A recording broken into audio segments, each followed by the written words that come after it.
दोस्तों, आज हम आपको सुनाएंगे एक राजकुमारी का विवाह नेवले के साथ क्यों हुआ।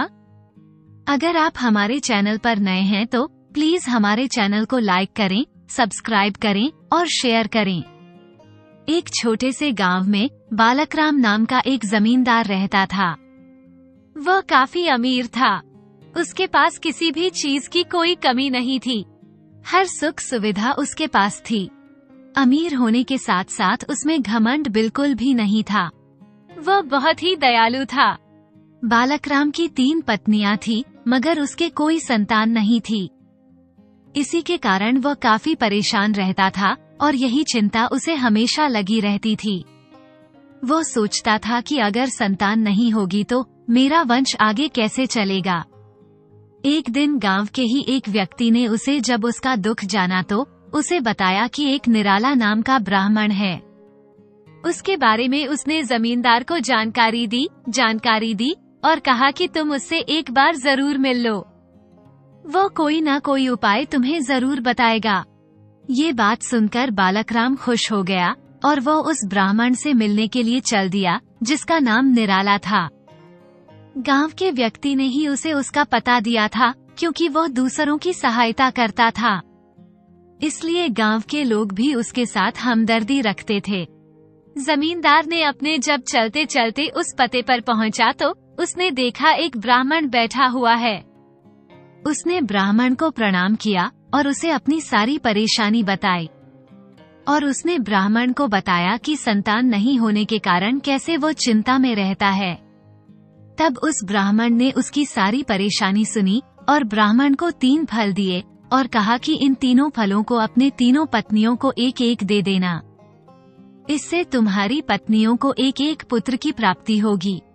बालकराम खुश हो गया और वो फल लेकर खुशी खुशी अपने घर की तरफ चल दिया। ब्राह्मण ने निराला ब्राह्मण के अनुसार बताए हुए जमींदार ने अपनी तीनों पत्नियों को एक एक फल दिया। उसमें से 2 पत्नियों ने तो फल को तुरंत खा लिया, मगर एक पत्नी ने अपने फल को मेज पर रख दिया और काम करने लगी। इसी बीच कहीं से एक नेवला आया और उस फल को जूठा करके भाग गया। थोड़ी देर बाद तीसरी पत्नी ने आकर उस फल को खाया और तीनों पत्नियां, जो बालकराम की तीनों पत्नियां थी, तीनों गर्भवती हो गई। फल खाने के बाद तीनों पत्नियां गर्भवती हो गई और 9 महीने बाद बालकराम के यहाँ 3 पुत्रों की प्राप्ति हुई। उसके 2 पुत्र तो बिल्कुल ठीक ठाक थे, मगर उसका एक पुत्र नेवले के जैसा था। इससे बालकराम काफी परेशान हुआ। वो फिर से उसी ब्राह्मण के पास गया जिसने उसे संतान उत्पत्ति का उपाय बताया था। वो ब्राह्मण के पास पहुंचा और उसे अपनी सारी परेशानी बताई कि कैसे उसकी 2 पत्नियों ने तो सुंदर बच्चों को जन्म दिया है, लेकिन तीसरी पत्नी ने एक नेवले को जन्म दिया है। अब जब उस ब्राह्मण ने उस जमींदार की पूरी बात सुनी तो उसने बताया कि तुम्हारी पत्नी ने नेवले के जूठे फल को खाया है। अब कुछ नहीं किया जा सकता, इसलिए अब तुम्हारा सबसे छोटा पुत्र देखने में नेवले के जैसे ही छोटा रहेगा, लेकिन वो बड़ा बुद्धिमान होगा। बालकराम चुपचाप बेचारा निराश अपने घर को वापस आ गया और उसने अपने पुत्रों के नाम, जो बड़े पुत्र थे, 2 पुत्र और थे, उनका नाम वीरेंद्र बड़े पुत्र और मझले पुत्र का नाम धीरेंद्र रखा, और जो सबसे छोटा उसका पुत्र था उसका नाम महेंद्र रखा।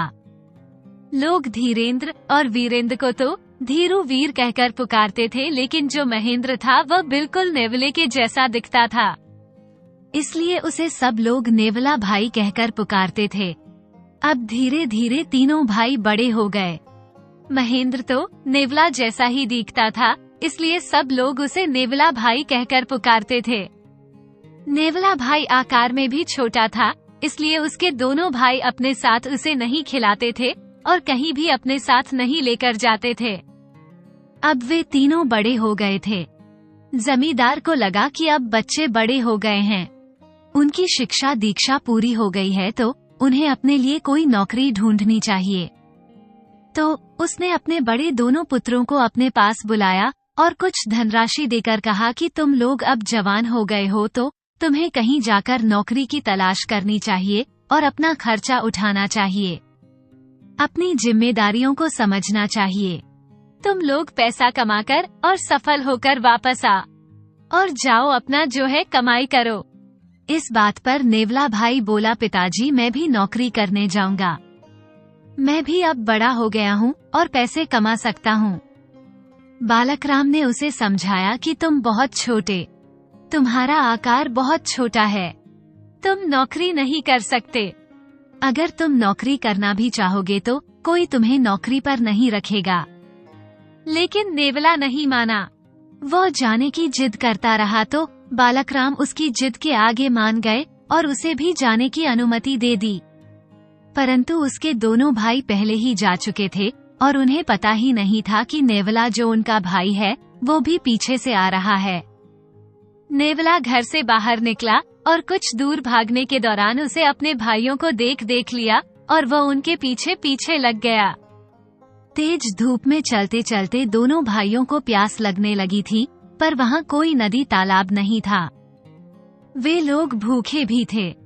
थोड़ी दूर चलने के बाद उन्हें नारियल का एक पेड़ नजर आया। उनकी आंखें चमक उठी, लेकिन परेशानी यह थी कि नारियल का पेड़ बहुत ऊंचा था और उन्हें पेड़ पर चढ़ना नहीं आता था। वे दोनों काफी मशक्कत के बाद, काफी कोशिश करने के बाद भी पेड़ पर नहीं चढ़ पाए और एक दूसरे से कहने लगे कि अगर हमारा नेवला भाई होता तो पेड़ पर चढ़ जाता और हमारे लिए नारियल तोड़ देता। तब तक पीछे से आवाज आई, भाई मैं पीछे ही हूँ। नेवला की आवाज सुनकर दोनों भाई बहुत खुश हुए और उन्होंने राहत की सांस ली। उन्होंने नेवला से नारियल तोड़ने के लिए कहा। नेवला भाई मान गया और देखते ही देखते वह पेड़ पर चढ़ गया और उसने बहुत सारे नारियल नीचे गिरा दिए। दोनों भाइयों ने नारियल का पानी पीकर अपनी प्यास बुझाई और नेवला को धन्यवाद दिया। नेवला भी अपने भाइयों के साथ खुश हो गया और वे तीनों काफी भाई जो थे काफी थक चुके थे। अब उन्हें भूख भी लगने लगी थी। थोड़ी दूर आगे चलने के बाद उन्हें एक बेर का पेड़ दिखाई दिया। बेर के पेड़ पर कांटे होने के कारण वे बेर दोनों भाई पेड़ पर नहीं चढ़ पाए। उन्हें एक बार फिर नेवला की मदद लेनी पड़ी। नेवला भाइयों से मदद लेते समय काफी शर्मिंदगी महसूस कर रहे थे कि वे क्या करें कि नेवला से उन्हें मदद मांगनी पड़ रही है। लेकिन कर भी क्या सकते थे, क्योंकि वे लोग नेवला को पसंद नहीं करते थे। लेकिन उनके पास कोई और चारा भी नहीं था। भूख भी उन्हें लगी हुई थी तो नेवला से बोले, भाई हमारे लिए तुम बेर तोड़ दो तो हमें भूख लगी है। नेवला भाइयों से बहुत प्यार करता था। वे तुरंत बेर के पेड़ पर चढ़ गया और अपने भाइयों के लिए उसने खूब सारे बेर तोड़े, जिससे उनके भाई ने पेट भरकर बेर खाए। सुबह से लगातार चलते रहने के कारण वे लोग काफी थक गए। उन्हें बहुत तेज नींद आ रही थी, इसलिए वे एक पेड़ के नीचे सो गए। हालांकि उन्होंने नेवला भाई की मदद जरूर ली थी, लेकिन वे उसे अपने साथ नहीं ले जाना चाहते थे। इसलिए जब नेवला भी सोकर उठा तो उसने देखा कि उसके दोनों भाई जा चुके थे, क्योंकि जब नेवला सोया हुआ था तो दोनों भाई चुपचाप वहां से निकल गए। ये देखकर उस नेवले को बड़ा दुख हुआ और वह रोने लगा कि मेरे भाई मुझे अकेला जंगल में छोड़कर चले गए। लेकिन फिर उसने अपने मन को समझाया कि मैं हूँ, जैसा भी हूँ, सब लोग मुझे मेरे शरीर के कारण पीछा छुड़ाते हैं। कोई मुझे पसंद नहीं करता है। इसलिए उसने अपने आप को धीरज बंधाया और वह नौकरी की तलाश में शहर की ओर चल दिया। वीर को एक जमींदार के यहाँ बहुत अच्छी नौकरी मिल गई। धीरू को भी एक अच्छी नौकरी मिल गई। वे दोनों लोग जी जान से अपनी नौकरी करने लगे। लेकिन नेवला को किसी ने भी नौकरी पर नहीं रखा। वह देखने में काफी छोटा था। अब नेवला भाई को एक व्यापारी के घर जब नेवला भाई काम मांगने गया, क्योंकि उसे सब नेवला भाई कहते थे। नेवला ने व्यापारी से पूछा कि तुम क्या मुझे काम करने दोगे? मैं तुमसे जो कहोगे वो तुम्हारा काम करूँगा। तो व्यापारी ने पूछा, तुम काम करने के बदले क्या लोगे? तो उसने कहा कि मैं फ्री में तुम्हारा काम करूँगा और मुझे कुछ नहीं चाहिए। व्यापारी भी बहुत चालाक था। उसने सोचा मुफ्त में कहाँ नौकर मिलते हैं। उसने अपने बेटे की देखभाल करने के लिए नेवला भाई को नौकरी पर रख लिया। उसके जिम्मे व्यापारी के बेटे की देखभाल करना ही था। दूसरे दिन व्यापारी जब काम पर चला गया तो दूसरे दिन जब व्यापारी ने उसे अपने बेटे की सारी जिम्मेदारी समझा दी। व्यापारी की पत्नी पहले ही गुजर चुकी थी, इसलिए लड़के की सारी जिम्मेदारी व्यापारी के ऊपर आ गई थी। लेकिन व्यापारी बहुत खुश था क्योंकि उसे एक नौकर मिल गया था, और वो भी मुफ्त का। वो लड़का बहुत ही शैतान था। उसने नेवला को इतना दौड़ाया कि नेवला छत से गिर पड़ा और उसको चोट लग गई। रात में जब व्यापारी आया तो नेवला ने उस लड़के की करतूत बताई तो व्यापारी ताली पीट पीट कर हंसने लगा। बोला, वो मेरा बेटा ऐसा ही है। जाने कितने नौकर उसकी देखभाल करने आए और कितने चले गए, लेकिन उसके सामने कोई नहीं टिक पाया। वन की तो इसने आंख फोड़ दी और वो खूब ताली बजा बजा कर हंसने लगा। नेवला ने 2-3 दिन तक लो लड़के की खूब सेवा की, लेकिन बदले में वो बहुत खराब सलूक व्यापारी और उसका बेटा उसके साथ करते थे नेवले के साथ, क्योंकि व्यापारी का भी सलूक उसके साथ अच्छा नहीं था। उसके खाने पीने का कोई प्रबंध नहीं करता था। व्यापारी घर आने के बाद लड़के की शिकायत सुनकर अपने लड़के का पक्ष लेकर नेवला को खूब खरी खोटी सुनाने लगता। अब नेवला बहुत दुखी हो गया। पहले तो वो जी भरकर रोया, फिर उसने सोचा कि यहाँ से भाग जाऊं। फिर सोचने लगा कि भागने से काम नहीं चलेगा, जैसे तैसे का हिसाब करके जाना चाहिए। उसने देखा व्यापारी बेईमानी, लालच और खूब इधर उधर के 2 नंबर का काम करके लोगों को लूटता और ठगता है। उसे किसी की जरा भी परवाह नहीं है। उसके पास बहुत धन हो गया है, वो उसे छुपा कर रखता है। अब धीरे धीरे दिन बीतने लगे। व्यापारी का व्यापार, नेवला व्यापारी का जो व्यवहार था वह नेवला के प्रति बहुत खराब था और उसका व्यापार बहुत चल रहा था। अब वो वहाँ से जाने की जो है सोचने लगा कि मुझे अब यहाँ से निकल जाना चाहिए और अपना हिसाब इस नए व्यापारी और उसके पुत्र से करके ही जाऊंगा। अब नेवला भाई ने एक योजना बनाई। उसने धीरे धीरे उस लड़के पर अपना काबू कर लिया था। अब उसकी शैतानी नेवला भाई के सामने नहीं चलने वाली थी। अब तो उसे बस व्यापारी को सबक सिखाना था। व्यापारी के घर से बाहर जाने के कुछ देर बाद जब उस लड़के को भूख प्यास लगने लगती तो इसी बात को उसने अपना नेवला ने हथियार बनाया था। उस लड़के को वश में करने के लिए उसने एक अनोखी तरकीब निकाली थी। उसने नेवला भाई से खाने पीने के लिए जब कुछ मांगता तो इस बात पर नेवला भाई कड़क कर कहता, अगर तू खाना खाएगा तो तुझे पानी नहीं पीने दूंगा, और अगर तू पानी पिएगा तो तुझे खाना नहीं खाने दूंगा। तुम्हारे पिता ने जहाँ जहाँ रुपए दबा कर रखे हुए हैं मुझे बता दो, क्योंकि उसने जहाँ भी रुपए छुपाए हैं अगर तुम मुझे बताओगे तो मैं तुम्हें खाना खाने दूंगा। लड़का सोच में पड़ गया, क्योंकि उसे तेज भूख लगी हुई थी, इसलिए उसने एक जगह का पता बता दिया जहाँ नेवला भाई ने वहाँ से काफी सारे पैसे निकाल लिए। जमींदार के घर में एक बहुत ही सूखी सी मरियल सी गधी थी जो कि एक साइड बंधी रहती थी। अब जो नेवला भाई था उसने सारे पैसे लिए और उसे आटे में मिलाकर उस गधी को खिला दिया। अब वो रोज यही करने लगा। जैसे ही वह लड़का खाना मांगता, नेवला भाई उससे व्यापारी के द्वारा छिपाई हुई मोहरें, धन दौलत जो भी थी उसका पता उससे पूछ लेता और वह सोने की मोहरें निकालकर उस गधी को खिला देता।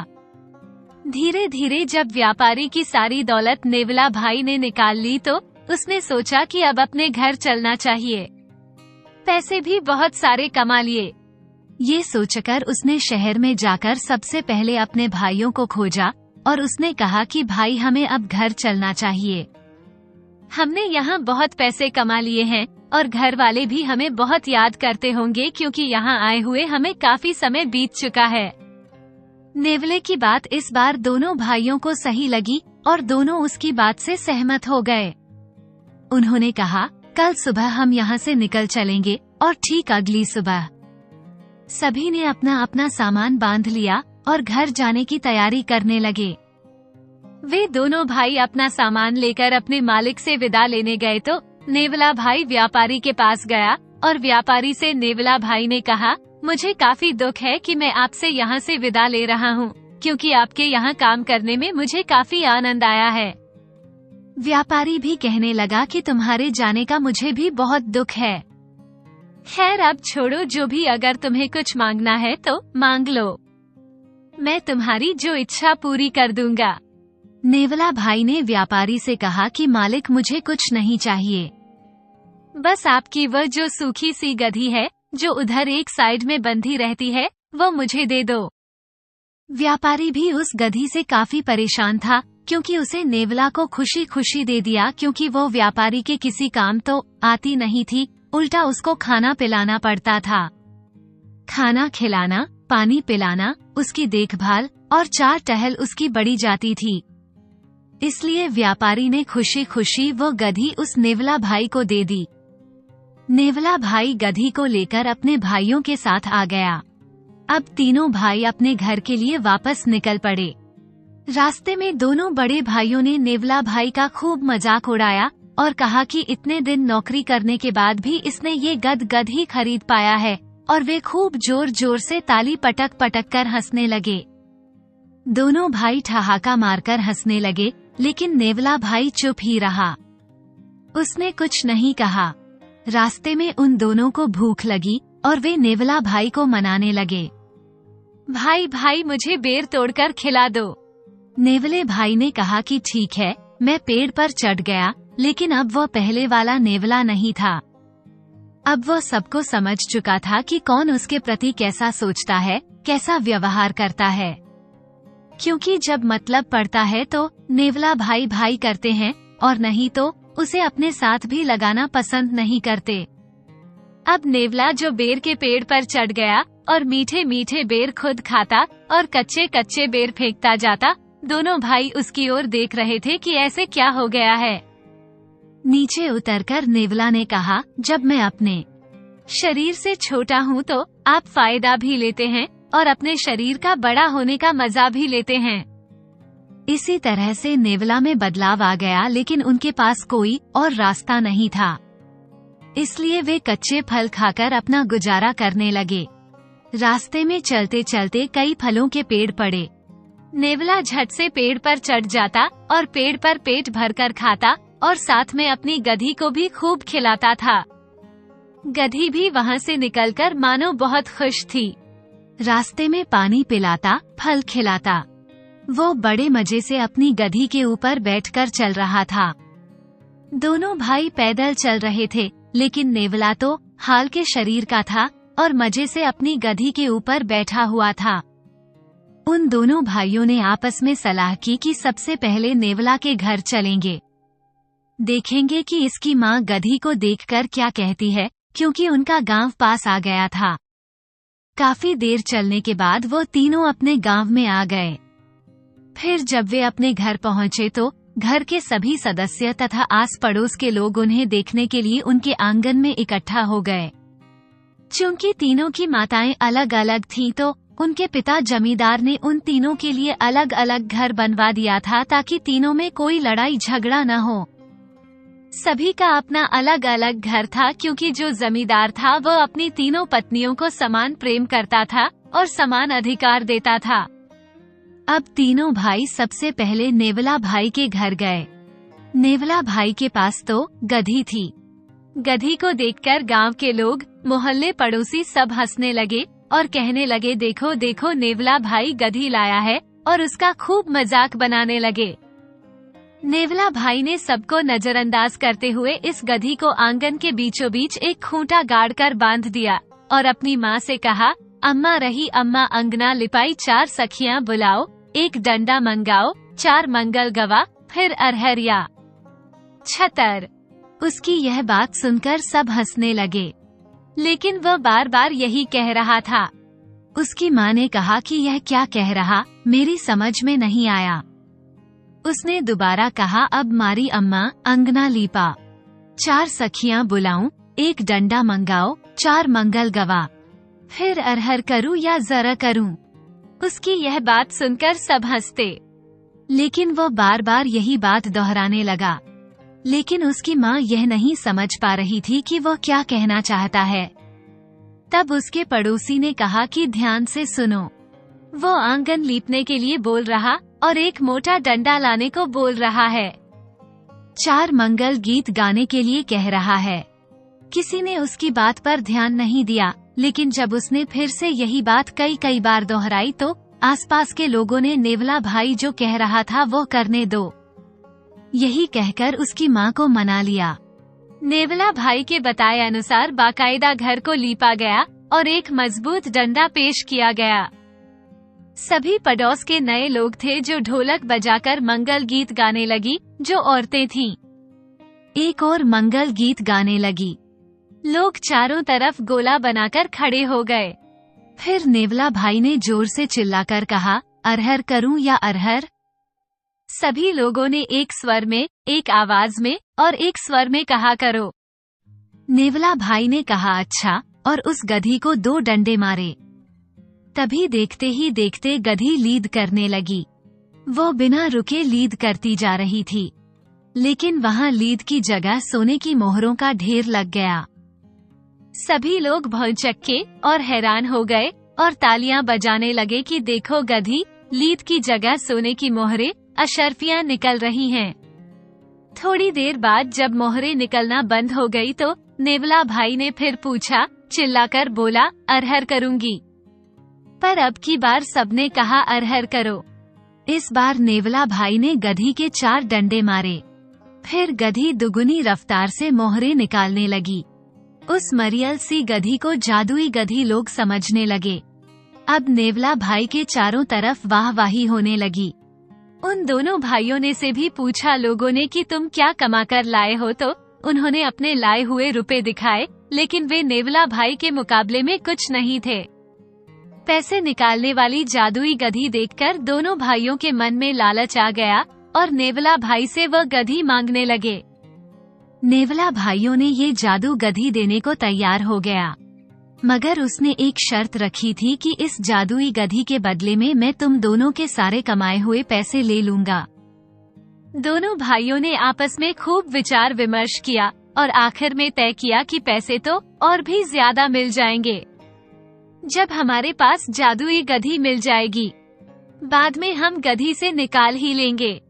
फिर उन दोनों ने राजी राजी खुशी खुशी अपने सारे कमाकर लाए हुए पैसे अपने छोटे भाई नेवला भाई को दे दिए और उससे वह जादुई गधी खरीद ली।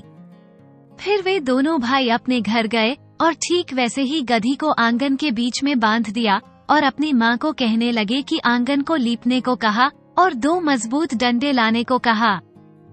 क्योंकि जादुई गधी की बात पूरे गांव में फैल गई थी तो उसकी माँ ने भी जल्दी से घर को लीप और 2 मजबूत डंडे ले आई।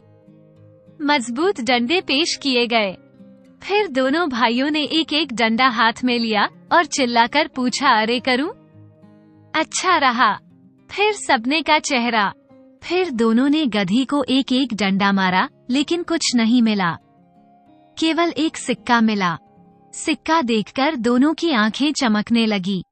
फिर दोनों ने गधी को पीटना शुरू कर दिया, लेकिन सब बेकार रहा। बेचारी गधी अधमरी होकर गिर पड़ी। वे दोनों अपना सिर पकड़कर वहीं बैठ गई और सिर्फ एक सूखी गधी को पालने पोसने का उनके जिम्मे था। यह उनके मत्थे मढ़ दी गई थी। वे दोनों अब नेवला भाई का कुछ भी नहीं कर सकते थे। उन्होंने आपस में सोचा, इसे कौन पालेगा? चलो इसे उसी के मत्थे मढ़ देते हैं। वे दोनों घर गई। नेवला भाई के और उस गधी को नेवला के घर में बांधते हुए कहा कि अपना ये तोहफा तुम ही संभालो, हमें इसमें कोई दिलचस्पी नहीं है। ऐसा कहकर दोनों उस गधी को उसके घर में छोड़कर वापस चले गए। नेवला ने उस गधी की खूब अच्छे से खातिरदारी करी, उसे खूब खिलाता पिलाता, जिससे गधी को ताजगी मिली। अब वो गधी में फुर्ती आने लगी। वो नेवला के पास रहने लगी। वो दिन दूनी रात चौगुनी मोटी होती जा रही थी। गधिया नेवला भाई के घर पर ही रहने लगी थी। नेवला भाई उसे घर के बाहर बने एक झोपड़े में बांध दिया करता। नेवला भाई उसकी खूब सेवा करता और जब भी कहीं उसे कहीं आना जाना होता तो वो अपनी गधी के ऊपर बैठ कर जाता था। समय पर चारा देता था गधी को और समय पर पानी पिलाता।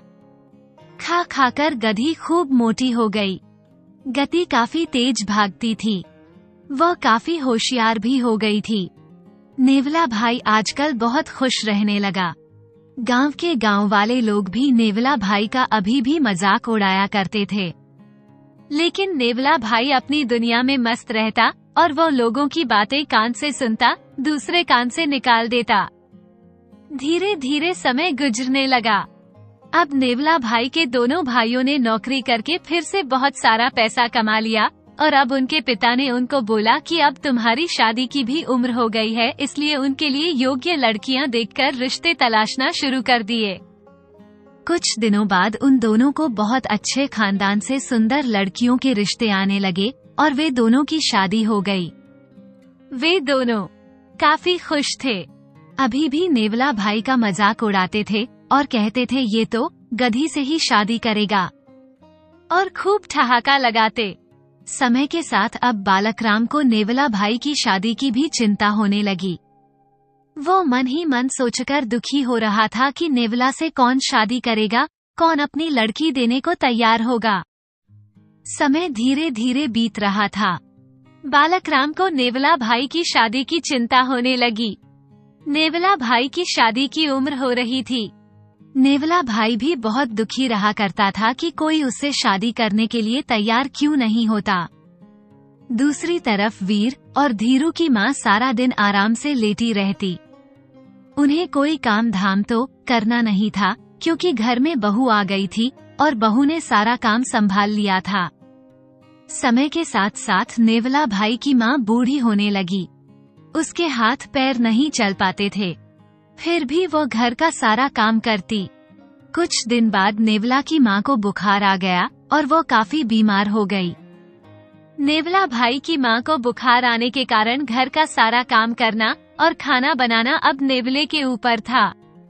नेवला भाई को खाना बनाना तो आता नहीं था, जैसा भी उससे बनता वह बना लेता क्योंकि धीरू और वीरू तो उसे खाना देने से रहे क्योंकि वे तो वैसे बहुत जलते थे। जैसे अब नेवला जैसा भी बनाता वैसा दोनों माँ बेटे मिलकर खा लेते। वहीं खाना पड़ता, मजबूरी थी उनकी। एक दिन तो नेवला भाई की माँ और उस नेवले को एक रात तो भूखा ही सो गई क्योंकि उनसे खाना बनाया ही नहीं गया। उसी रात क्योंकि नेवला जब खाना बना रहा था तो उसका सारा खाना जल गया। खाना बर्बाद हो गया तो दोनों माँ बेटा भूखे ही सो गए। तभी उसी रात उसके दरवाजे पर किसी ने खट खट की अचानक से आवाज सुनी। आधी रात को नेवला भाई की नींद खुल गई। अचानक से कि दरवाजे पर कौन खट खट कर रहा है। उसने सोचा कि घर में चोर घुस आया होगा।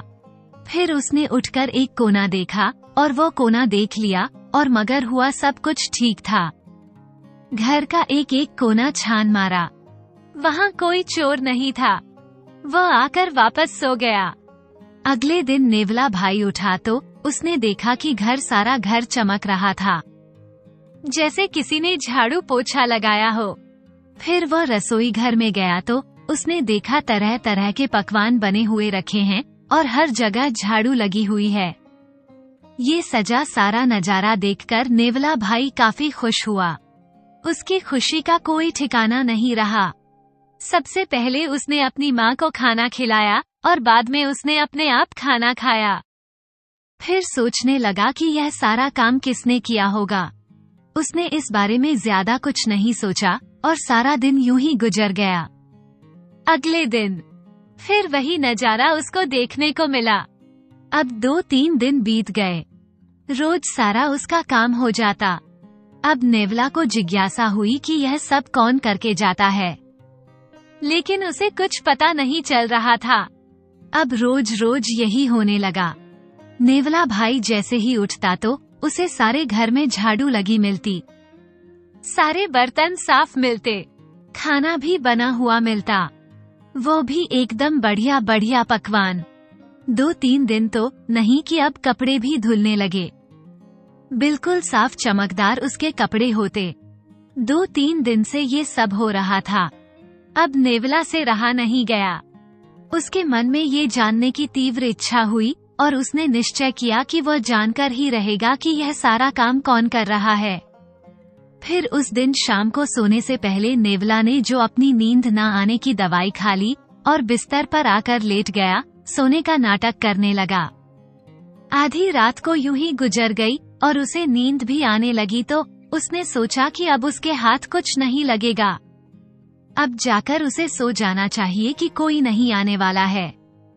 फिर उसने अपनी आंखें बंद कर ली और सोने की कोशिश करने लगा। तभी उसे जब एक झपकी आई तो उसने उसे तभी देखा कि बाहर झोपड़े में कुछ खटर पटर की आवाज आई। उसने झट से खिड़की से झांका तो देखा कि गधी के झोपड़े का गेट अपने आप खुल गया। उस झोपड़े में से गधी बाहर निकली। उसके गले में रस्सी भी नहीं थी। अब वह गधी नेवला भाई के घर में आ गई। नेवला भाई झट से कोने में छिप गया। गधी बरामदे में आकर खड़ी हो गई। नेवला भाई कमरे में बने एक रोशनदान से चुपके से उसे देखने लगा। फिर उसने देखा तो एक हाय, उसकी आंखें फटी की फटी रह गई। गधी के चारों तरफ सुनहरी रोशनी फैल गई और उसके पास काफी सारी तितलियां आकर उड़ने लगी।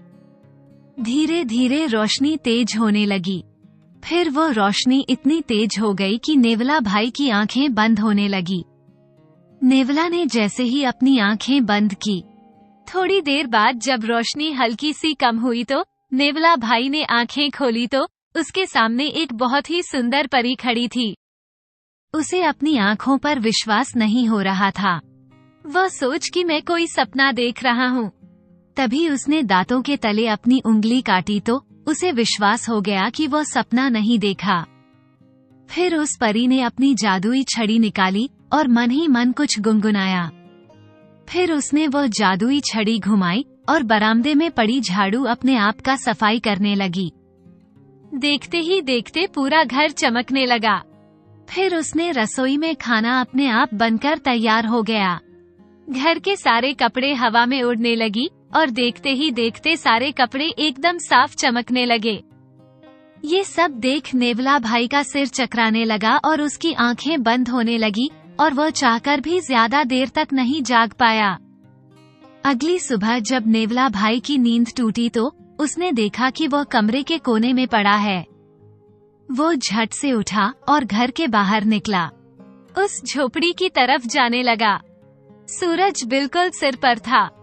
दोपहर हो चुकी थी पर वो किसी बात पर ध्यान नहीं देते हुए सीधे अपनी गधी के झोपड़े में घुस गया। वहाँ बिल्कुल वो चुपचाप खड़ी थी और उसके गले में रस्सी बंधी थी।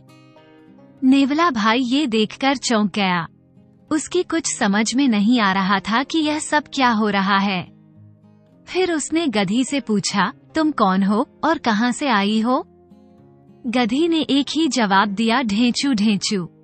अपनी भाषा में वो बोलने लगी। जब नेवला भाई ने फिर वही सवाल किया तो लेकिन गधी तो अपनी आवाज बोल रही थी। नेवला भाई ने उससे कई सवाल किए लेकिन गधी का एक ही जवाब था, वह तो ढेंचू ही कर रही थी। काफी देर माथापच्ची करने के बाद भी उसे कुछ पता नहीं लगा। वो थक हार कर घर वापस आ गया और कमरे में चला गया। बहुत देर तक कमरे में बैठे बैठे नेवला बहुत सोच विचार में डूबा हुआ था। फिर उसने मन ही मन निश्चय किया कि वह आज रात गधी का राज जानकर ही रहेगा और वह शाम को गांव में टहलने चला गया। धीरे धीरे दिन ढलने लगा। नेवला भाई घर वापस आ गया। फिर शाम को उसने जो अपनी उंगली में एक चीरा लगा लिया ताकि उसे दर्द होता रहे और नींद नहीं आए और 2 नींद नहीं आने की गोलियां भी खा ले। फिर वह बिस्तर पर लेट गया।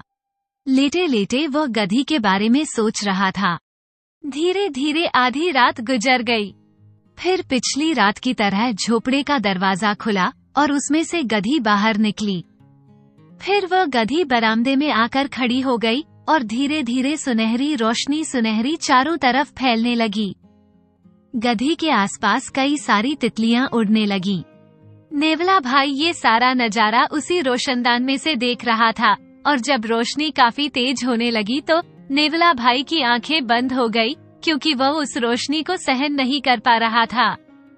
तब उसने आंखें खोली तो देखा कि वही सुंदर सी परी बरामदे में खड़ी थी और फिर उस परी ने अपनी जादुई छड़ी निकाली और परी के जादुई छड़ी निकालते ही नेवला भाई खड़ा हुआ और एकदम झटके से दरवाजा खोलकर उसके सामने जा खड़ा हुआ।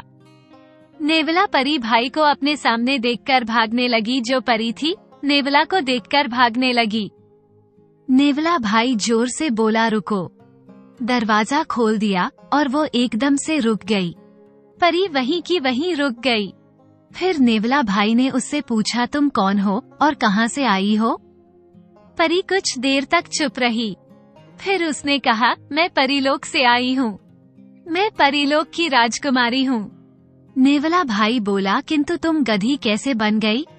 तब परी ने कहा कि एक दिन मैं अपने घर में मैंने बहुत से ऋषि मुनियों को दावत पर बुलाया था, लेकिन एक गलती से मैं एक ऋषि को बुलाना भूल गई।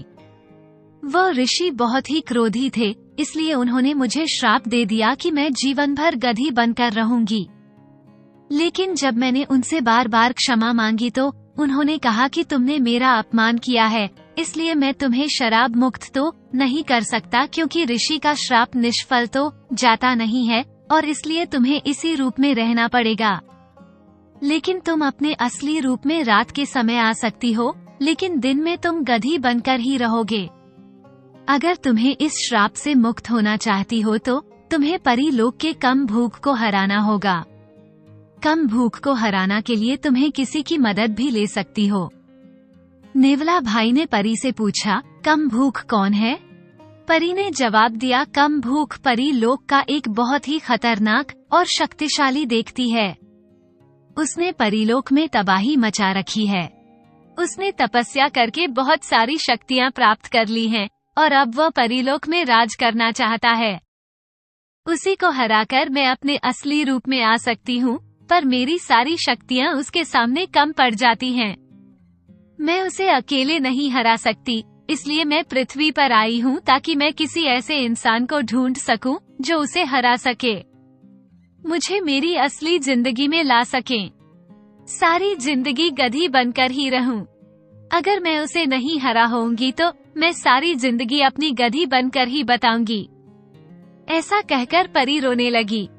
नेवला भाई को उस पर दया आ गई। उसने उससे कहा कि तुम चिंता मत करो, मैं तुम्हारी मदद करूंगा। परी कहने लगी कि ठीक है, लेकिन उसे हराने के लिए तुम्हें मेरे साथ परीलोक चलना पड़ेगा। परी वहाँ पर और भी परी है। तब उस परी ने कहा। नेवला भाई ने कहा, मैं परीलोक चलने के लिए तैयार हूँ। परी ने कहा कि कल रात में तैयार रहना। कल रात को हम परीलोक चलेंगे। मैं रात में ही अपने असली रूप में आ पाती हूँ, इसलिए उसे हमें रात में ही चलना होगा और रात में उस राक्षस को हराना होगा। नेवला ने कहा कि ठीक है। परी फिर से गधी के रूप में आने लगी। नेवला भाई सोने के लिए कमरे में चला गया। गधी अपने झोपड़े में चली गई। नेवला भाई बिस्तर पर लेटे लेटे सोचता रहा। फिर उसे कब नींद आ गई वो पता ही नहीं चला। अगली सुबह नेवला भाई जल्दी उठकर कम भूख से कैसे मुकाबला करेगा, इस बारे में वो सोचने लगा। रात में परी के सामने उसने बोल तो दिया कि वह कम भूख का मुकाबला कर लेगा, लेकिन असलियत में उसे भी बहुत डर लग रहा था। फिर उसने कुछ हथियार इकट्ठे किए और उन्हें एक झोले में रख लिया। फिर वह गांव में टहलने चला गया। कुछ समय बाद घर लौटते समय रास्ते में उसे एक अंडा पड़ा मिला तो उसने वो भी अपने साथ रख लिया और फिर घर आ गया। धीरे धीरे दिन ढलने लगा और उसने शाम का खाना खाया और कमरे में जाकर बैठ गया। अब रात होने लगी। धीरे धीरे रात गहराती गई और नेवला भाई परी का इंतजार करने लगा। थोड़ी देर बाद गधी झोपड़े से निकली और परी में बदल गई। फिर वह बरामदे में आ गई। वो नेवला भाई को ढूंढने लगी। नेवला भाई कमरे से बाहर निकला तो परी ने उससे कहा, तुम मेरे साथ चलो, घर से बाहर चलो। नेवला भाई और परी दोनों घर से बाहर निकल कर आए। फिर परी ने नेवला भाई से कहा कि मेरा हाथ कसकर पकड़ो और नीचे मत देखना, वरना तुम्हें डर लगेगा। नेवला ने अपना हाथ अपने साथ अपना झोला भी ले लिया और अपना हाथ परी के कंधे पर लटका दिया और फिर उसने परी का हाथ कसकर पकड़ लिया। फिर देखते ही देखते उस परी के पंख निकल आए और परी ने आसमान की तरफ देखा और हल्की सी छलांग लगाई। अब वो हवा में उड़ने लगी। आसमान की तरफ उसने देखा तो वो जो आसमान में उड़ रहा था नेवला। इससे को बड़ा रोमांच हो रहा था कि वो आसमान में उड़ रहा है। परी ने उसे जवाब दिया कि मेरा नाम नीलम है और अब हम हवा में उड़ रहे हैं। नेवला भाई ने उससे पूछा, तुम्हारा परिवार कहाँ रहता है? परी ने कहा कि हम सब लोग परीलोक में रहते हैं, लेकिन कम भूखने और सभी के साथ मेरे परिवार वालों को और जितने भी परीलोक के वासी हैं सबको कैद कर लिया है। मैं किसी तरह भाग निकली। फिर नेवला भाई कहने लगा, हम उसे ताकत से नहीं हरा सकते, इसलिए हमें उसे दिमाग से हराना होगा। परी ने नेवला की हाँ में हाँ मिलाई और नेवला भाई कहने लगा कि मेरे पास एक योजना है। नेवला ने परी को पूरी योजना बताई। फिर वे दोनों काफी देर बातें करते रहे और बातें करते करते दोनों परीलोक पहुंच गए। उन्हें पता ही नहीं चला बातों बातों में कब परीलोक पहुंच गए। नेवला भाई ने झोला कंधे पर लटका लिया और परी से कहा, मुझे पता है राक्षस कम कहाँ रहता है, मुझे उसके पास ले चलो। परी ने कहा, ठीक है चलो। फिर वे दोनों राक्षस कम भूख की तलाश में निकल पड़े। काफी देर चलने के बाद एक गुफा के पास पहुंच गई। उसने देखा वहां के बहुत सारे जानवरों की हड्डियां पड़ी हुई थी और उस पूरे इलाके में बहुत बदबू भी आ रही थी। नेवला भाई ने कहा, हो सकता है वह राक्षस इसी गुफा में रहता हो, पर इन्हें का फिर तो हमें अंदर चलकर देखना चाहिए। ऐसा कहकर वे दोनों उस गुफा में चले गए। अंदर गुफा में बहुत सी हड्डियां पड़ी हुई थी। फिर भी गुफा के अंदर काफी भयानक आवाज आई। यह आवाज राक्षस की ही थी। परी और नेवला भाई दोनों उस गुफा में चले गए। फिर धीरे धीरे आगे बढ़ने लगे। वे दोनों बिना डरे आगे बढ़ते गए। अभी वे थोड़ा आगे बढ़े थे कि उन्हें बहुत ही भयानक आवाज सुनाई दी और उन्होंने देखा कि उनके सामने वही राक्षस कम खड़ा है।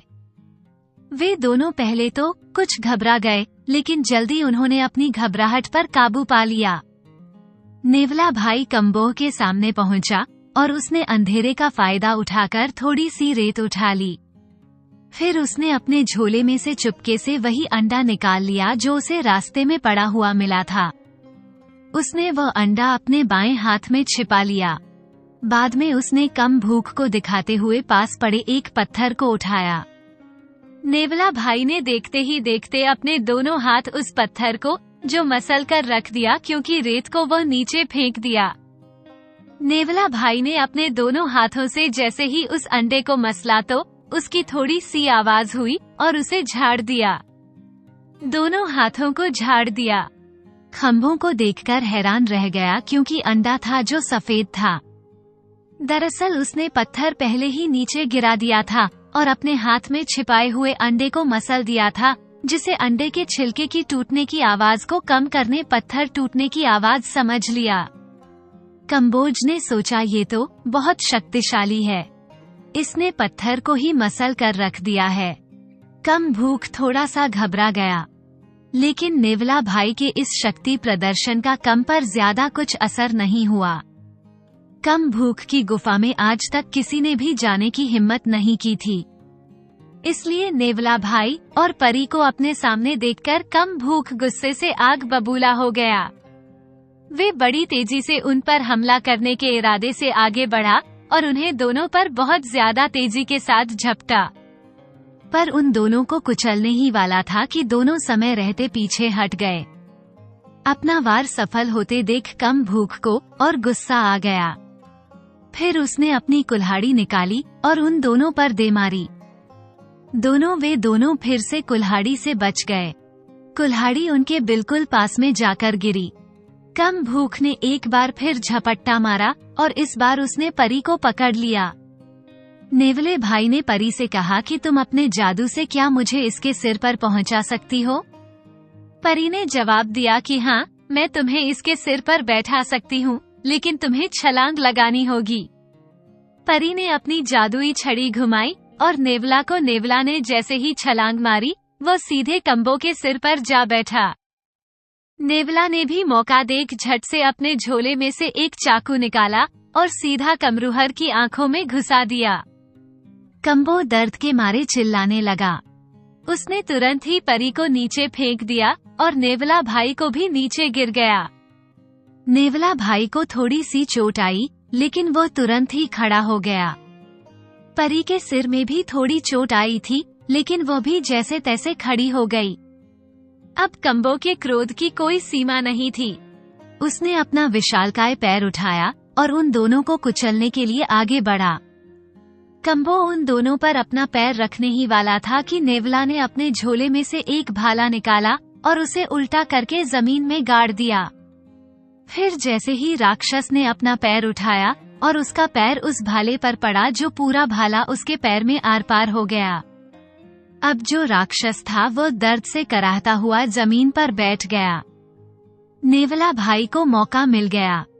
उसने अपनी जेब से पिसी हुई मिर्ची की जो पोटली निकाली और कम की आंखों में डाल दी। अब कम भूख दर्द से चिल्लाने लगा और उसको कुछ भी दिखाई नहीं दे रहा था, क्योंकि मिर्ची से उसकी आंखें जल रही थी। कुछ तो फूट गई थीं। उनमें जख्म थे और मिर्च डालने से उनमें और ज्यादा जलन हो रही थी। अब वह बुरी तरह से तड़प रहा था। अब हमला करने की हालत में नहीं बचा था। थोड़ी देर बाद नेवला भाई उसके पैर पर चढ़ गया। कम्बो ने नेवला का पर एक और हमला किया। उसने अपनी बड़ी सी कुल्हाड़ी निकाली और नेवला पर दे मारी।